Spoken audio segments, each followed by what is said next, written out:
नमस्कार, मी सुचिता. मराठी जेवणमध्ये तुम्हा सर्वांचं पुन्हा एकदा मनापासून स्वागत. आज आपण घरच्या घरी मसाला ताक कसं बनवायचं हे पाहणार आहोत. लागणारं साहित्य आहे, इथे मी कोथिंबीर घेतली आहे, पुदिना घेतला आहे, हिरवी मिरची आणि कढीपत्त्याची थोडीशी पानं घेतली आहेत. तर हे आपण छान बारीक चिरून घ्यायचं आहे. मसाला ताक बनवण्यासाठी अगदी थोडं सामान लागतं आणि आपल्या आवडीनुसार ते आपण कमी जास्त करू शकतो. आजकाल उन्हाळा खूप वाढला आहे, तर बाहेरचे कोल्ड्रिंक्स पिण्यापेक्षा हे घरच्या घरी बनवलेलं ताक प्यायला कधीही चांगलं. हे लहान मुलंही पिऊ शकतात.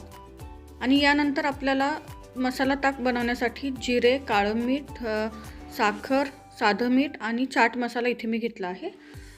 तर साखर तुम्ही कमी जास्त करू शकता. इथे मी 2 चमचे साखर घेणार आहे आणि त्यानंतर आपण अगदी चिमूटभर हिंग घेणार आहोत.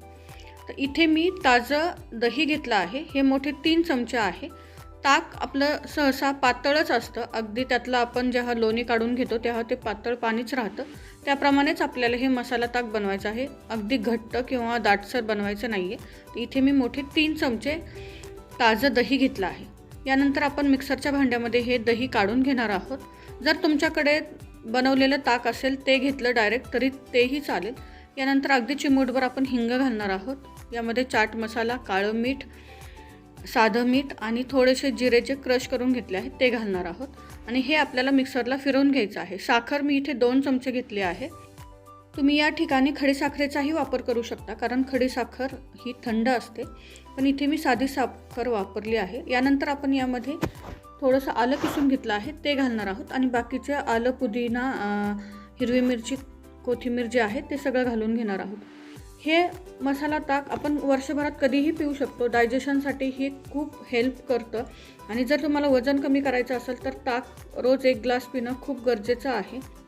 आणि हे बनवायला जास्त वेळही लागत नाही, तर तुम्ही अगदी पाहुणे आले तरी अगदी 2 मिनटात हे मसाला ताक बनवू शकता. यानंतर आपण इथे छोटे 2 ग्लास पाणी घातलं आहे.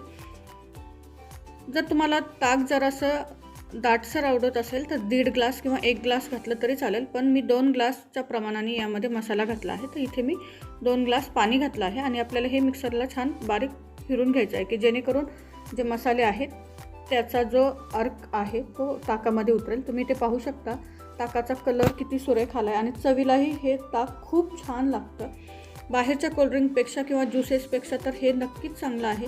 नक्की ट्राय करून पहा आणि कसं झालं मला कमेंट करून नक्की कळवा. तुमच्या कमेंट वाचायला आणि त्याची उत्तरं द्यायला मला नक्कीच आवडेल. तर इथे आपण सर्व करणार आहोत. त्याच्या अगोदर बर्फाचा 1 तुकडा मी ग्लासमध्ये घातला आहे आणि त्यानंतर थंडगार मसाला ताक पिण्यासाठी तयार आहे. पुन्हा भेटूया अशाच एका नवीन रेसिपीसोबत. धन्यवाद.